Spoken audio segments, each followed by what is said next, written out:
COVID-19 цар тахлын нөлөөг олон нийтийн оролцоотой бууруулах нь төсөл үзүүлж байна.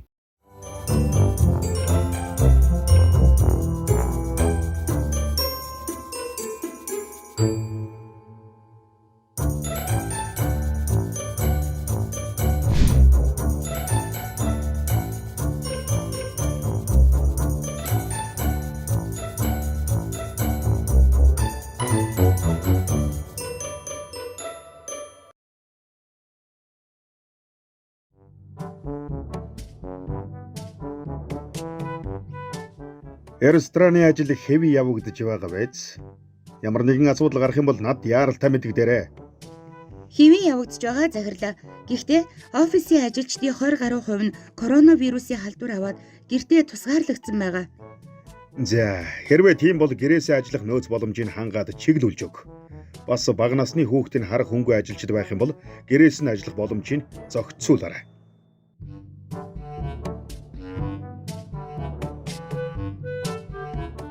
Ээжийн нэлэх үү? Ботгоо. Ээж, би хуралтай байна шүү дээ. Оо, миний хүүгийн танга уух цаг чинь болчихсон байна. Уучхаад ажиллаа хий.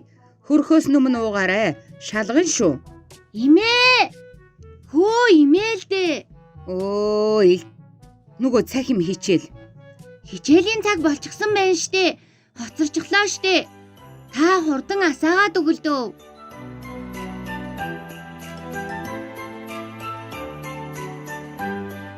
Заашгүй, ишгээ ороод ирлээ. Ишгээ. Камераа нэгрээ. Багшигаа хичээл зааж байх хооронд дууга түр хаагараа. Асуулт асуухаар микэнэгэд хариулна шүү. Ойлгосноо? За, ойлголоо багшаа. Хүүхдүүдээ зөвхөн Монгол улсад төдийгүй дэлхийд даяар коронавирусын халдвар тархсан. Та нарыг эрүүл байлгах үүднээс улсын хэмжээнд хөл хорой тогтоож хичээлүүдийг цахимаар орж байгаа. Та нар хичээлээ анхааралтай сонсож ойлгож аваад даалгавруудаа сайн хийн шүү. Ойлгосноо хүүхдүүдээ? За, ойлголоо багшаа. За, тэгэхээр хүүхдүүдээ сургуулиас хөл хоройны үед манай гэр бүлийнхэн гэсэн зохион бичлэгийн уралдаанд зарлагдсан байна. Бүх хүүхэд оролцсон шүү. За одоо дэвтэр дээрээ тэмдэглээд аваарай. Хөл хоройны үед манай гэр бүлийнхэн зохион бичлэгээ бичиж дуусгаад багш руугаа илгээгээрэй. За одоо хичээлд орцгоё.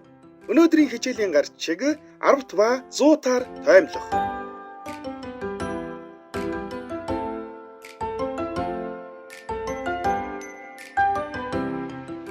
За, өнөөдрийн хичээл ингээд дууслаа.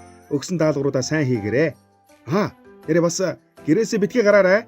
Хэрвээ гарахаар бол маск, бэлэгээ заавал өмсөж гараарай. Тэгээд гараа сайн аривдгын шүү. Ойлголоо багшаа. Баяртай. Баяртай. Хөл хорооны үед манай гэр бүлийнхэн